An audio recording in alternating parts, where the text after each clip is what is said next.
Hello friends, आज हम लोग संधि में विसर्ग संधि पढ़ेंगे। विसर्ग संधि में उत्तम के दो नियम पढ़ेंगे। उत्तम के दो नियम पढ़ेंगे। तो चलिए देखते हैं।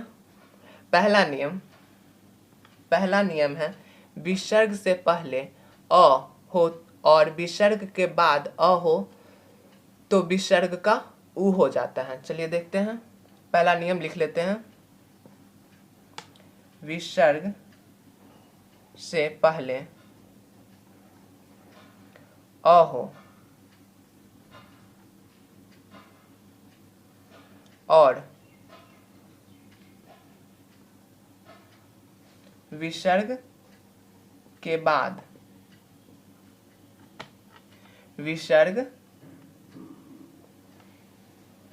बाद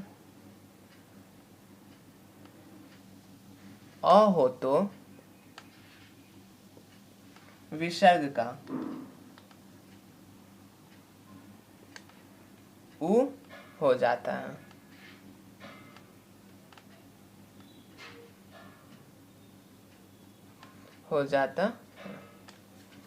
चलिए इसको समझते हैं। अगर विसर्ग से पहले भी अ हो और विसर्ग के बाद भी अ हो तो विसर्ग का जो होगा वो अ हो जाएगा और वह अ विसर्ग का उ हो जाएगा और वह उ अ से साथ मिलके ओ हो जाएगा। और जो चलिए इसको एग्जाम्पल के साथ देखते हैं। जैसे कि हम एग्जाम्पल में ले लेते हैं सह धन अवदत्त।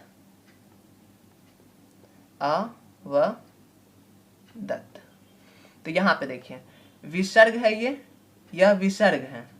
इससे पहले अ है, स हलंत अ, ये है अ, यहाँ पे अ है, धन विसर्ग है। तो यहाँ पे ये स पूरा बना हुआ है। तो विसर्ग से पहले अ आया हमारा, विसर्ग से पहले हमारा अ आया और विसर्ग के बाद भी हमारा अ है। विसर्ग से पहले भी इसको हम एक्सपेंड करके लिखे, स में हलंत लगा दिए तो स हलंत धन अ। तो यहाँ पे अ आया तो ये जो विसर्ग है इसका उ हो जाएगा और यह अ के बाद जब उ आता है तो हमारा ये ओ बन जाएगा। यहाँ पे हमारा ओ हो जाएगा और यह अ का ये जो अ बचा ये अ का ये जो अ बचा ये अ अर्ध अ बन जाएगा। अर्ध अ मतलब कि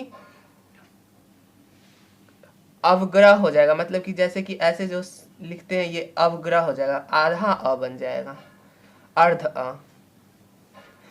तो इसका एग्जाम्पल के साथ देखते हैं इसको फिर से। रुकिए। तो यहाँ पे क्या हो जाएगा, सह है, सह धन अवदत्त,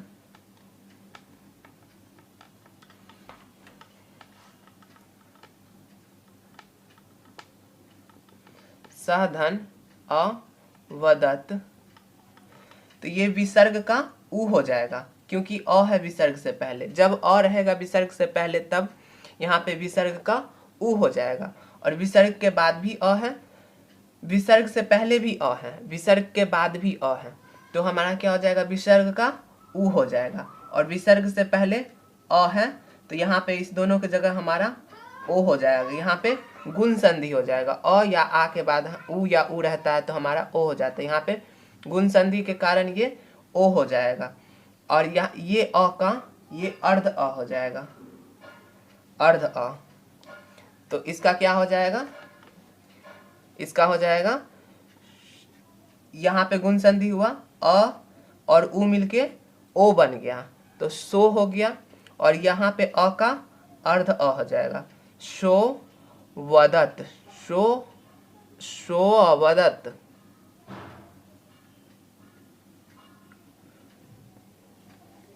अब दूसरा एग्जाम्पल देखते हैं। कह धन अयम, कह धन अयम। तो कह में कह से पहले भी अ है और कह के बाद भी अ है। कह के पहले भी, विसर्ग के पहले भी अ है और विसर्ग के बाद भी अ है। तो हमारा जो ये विसर्ग होगा इसका ऊ हो जाएगा, और ये अ से जब मिलेगा, क धन अ, क में हलंत है और अ है, तो ये कंप्लीट क है। तो ये जब अ से ऊ से मिलेगा तो ये ओ बन जाएगा, यहाँ पे हमारा ओ हो जाएगा। जब फिर से बताते हैं, यहाँ पे क है, इसको हम ऐसे लिख सकते हैं अ, और ये विसर्ग था, विसर्ग से पहले अ है और विसर्ग के बाद अ है, तो यहाँ पे विसर्ग का ऊ हो जाएगा, ऊ हो जाएगा, विसर्ग का ऊ हो जाएगा और इसका अर्ध अ हो जाएगा। तो जब ये अ ये ऊ से मिलेगा तो यहाँ पे हमारा ओ हो जाएगा, यहाँ पे हमारा ओ हो जाएगा। ये ओ जब क से मिलेगा तो हमारा को बन जाएगा, यहाँ पे को हो जाएगा, तो हमारा क्या हो जाएगा, ये अर्ध अ है,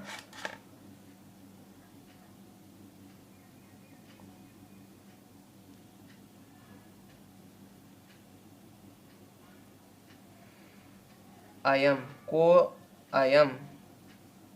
चलिए और एग्जाम्पल देखते हैं। प्रथमा धन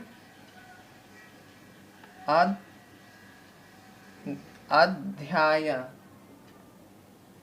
अध्याय,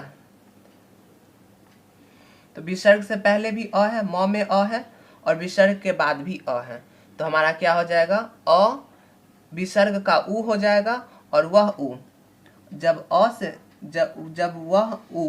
जब अ से मिलेगा तो हमारा क्या हो जाएगा, ओ हो जाएगा, ओ हो जाएगा। तो म जब अ म से निकल गया तो म हलंत बन गया, तो ओ मिल जाएगा म से, तो मो बन जाएगा, प्रथ मो, और इस अ का अर्ध अ हो जाएगा, प्रथमो दया।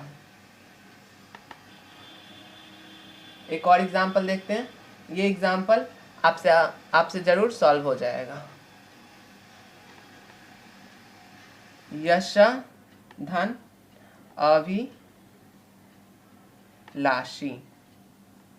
अब इसमें देखिए विसर्ग का ऊ हो गया, क्यों ऊ हो गया, क्योंकि इसके आगे भी अ है और इसके आगे पीछे दोनों तरफ अ है, विसर्ग के पहले भी अ है, विसर्ग के बाद भी अ है, और अ से जब ऊ मिला तो गुण संधि के कारण हमारा ऊ ओ बन गया, हमारा ऊ ओ बन गया, ओ, तो य शो, और इस अ का हमारा अर्ध अ हो जाएगा, यशोभिलाषी, यशोभिलाषी, यशोभिलाषी हो गया। चलिए अब पहला नियम हमने देख लिया, अब दूसरा नियम देखते हैं। अब हम उत्तम के दूसरा नियम देखेंगे। दूसरा नियम में कहा जाता है, दूसरा नियम लिखते हैं, आप भी लिख लेंगे, यदि विसर्ग से पहले अ हो और विसर्ग के बाद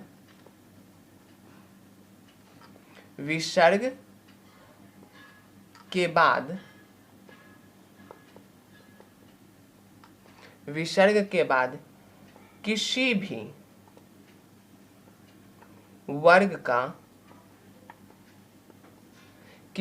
वर्ग का वर्ग कितने होते हैं, 5 वर्ग होते हैं, क वर्ग, च वर्ग, ट वर्ग, त वर्ग, प वर्ग, कितने 5 वर्ग होते हैं। किसी भी वर्ग का तृतीय,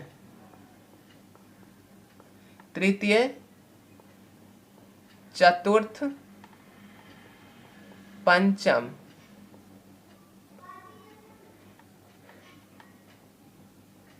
या कोई पंचम या कोई स्वर अथवा य, र, ल, य, र, ल, व,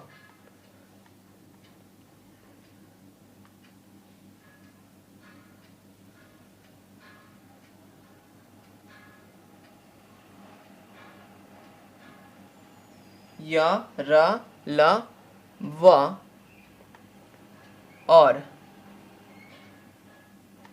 ह हो तो ह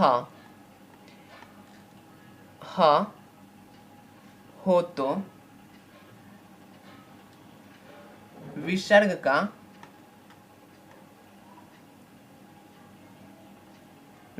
का उ हो जाता है। पहले हम डिफिनीशन समझ लेते। यदि विसर्ग से पहले अ है, यदि विसर्ग से पहले अ हो और विसर्ग के बाद किसी भी वर्ग का तृतीय चतुर्थ पंचम या कोई स्वर अथवा य र ल व और ह हो तो विसर्ग का उ हो जाता है। इसके बाद कोई भी वर्ग का तृतीय वर्ण हो, चतुर्थ वर्ण हो, पंचम वर्ण हो या कोई भी स्वर वर्ण हो या य र ल व हो, य र ल व और ह हो तो विसर्ग का उ हो जाता है। जो विसर्ग है उसका उ हो जाएगा और यह उ अ से मिलेगा, जिस कारण से गुण संधि के कारण यह इसका उ हो जाएगा और यह अ से मिलके इसका ओ हो जाएगा। गुण संधि के कारण यहाँ पे ओ हो जाएगा। चलिए एग्जाम्पल देखते हैं, इसको रफ कर देते हैं।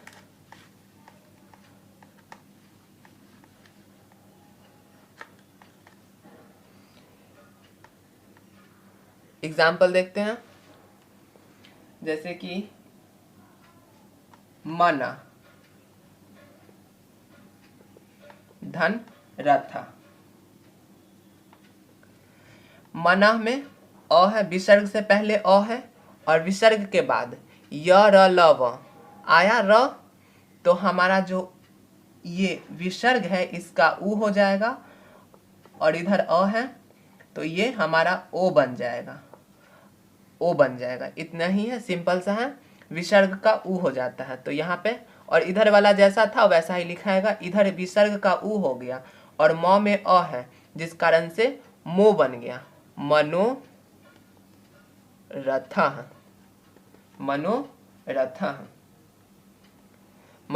बन गया। और एग्जाम्पल देखते हैं,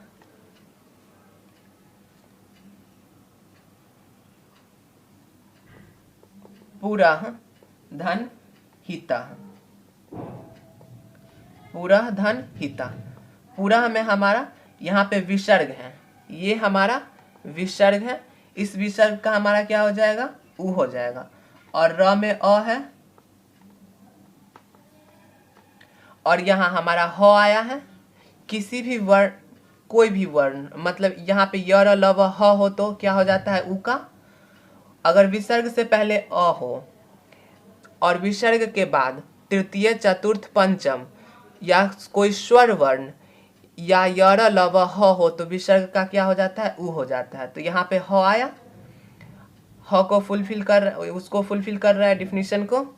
ह आया जिस कारण से इस विसर्ग का उ हो गया, विसर्ग का उ हो गया और इस र से मिल गया तो र में हलन, यहाँ पे ओ हो जाएगा तो रो हो जाएगा।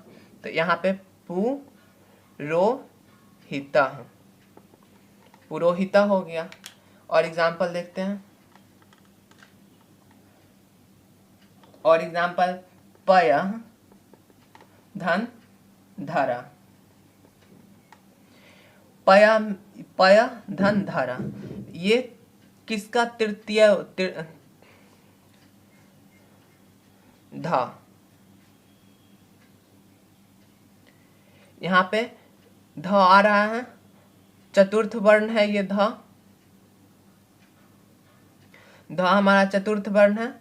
त वर्ग का चतुर्थ आ रहा है। किसी भी वर्ग का अगर चतुर्थ, तृतीय, चतुर्थ, पंचम, तो यहाँ पे चतुर्थ आ रहा है तो इस विसर्ग का हमारा क्या हो जाएगा, उ हो जाएगा और इसके पहले अ है जिस कारण से, और इधर चतुर्थ वर्ग का चतुर्थ वर्ण है जिस कारण से इस विसर्ग का उ हो जाएगा और यह उ जब य वाला अ से मिलेगा तो गुण संधि के कारण ओ बन जाएगा। हमारा गुण संधि के कारण ओ बन जाएगा। ओ बन गया तो इसका क्या हो जाएगा, पयो धारा, पयोधारा। और एग्जाम्पल देखते हैं, और एग्जाम्पल नमो नमः। नमो नमः का आप यहाँ पे संधि विच्छेद करें, यहाँ पे संधि संयोज्य है, इसका हमको विच्छेद करना है। ये समय संधि विच्छेद था, इसका हमने संयोज्य किया। क्वेश्चन में विच्छेद संयोज्य भी पूछ सकता है। तो यहाँ पे देखिए ओ बन गया, यानी कि नमः धन नमः, इसका होगा। यहाँ पे विसर्ग है, विसर्ग से पहले अ है, और इधर पंचम वर्ण है, पंचम वर्ण है, त वर्ग का पंचम वर्ण है, जिस कारण से इस विसर्ग का उ बन गया। और जब म वाला अ से मिल गया तो ये हमारा ओ बन गया, जिस कारण से नमो नमः आ गया हमारा। इस तरह से हमने इसके दो नियम, पहला नियम पढ़ लिया। जो पहला नियम में क्या था, यदि विसर्ग से पहले अ हो और विसर्ग के बाद अ हो तो विसर्ग का उ हो जाता है, और वह उ अ से मिलके ओ बन जाता है, और लास्ट वाला जो अ बचता है उसका अर्ध अ बन जाता है, अर्ध अ बन जाता है।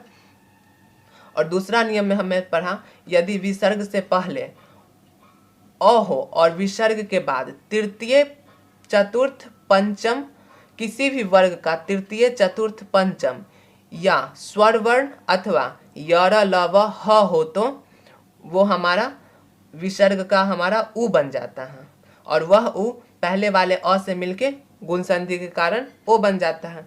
इस तरह से हमने इसमें दोनों उत्तम के दो नियम को समझ लिया। आई होप कि इस संधि विसर्ग संधि में आपके डाउट्स क्लियर हो गए होंगे। फिर मिलेंगे नए टॉपिक के साथ, तब तक टेक केयर, जय हिंद।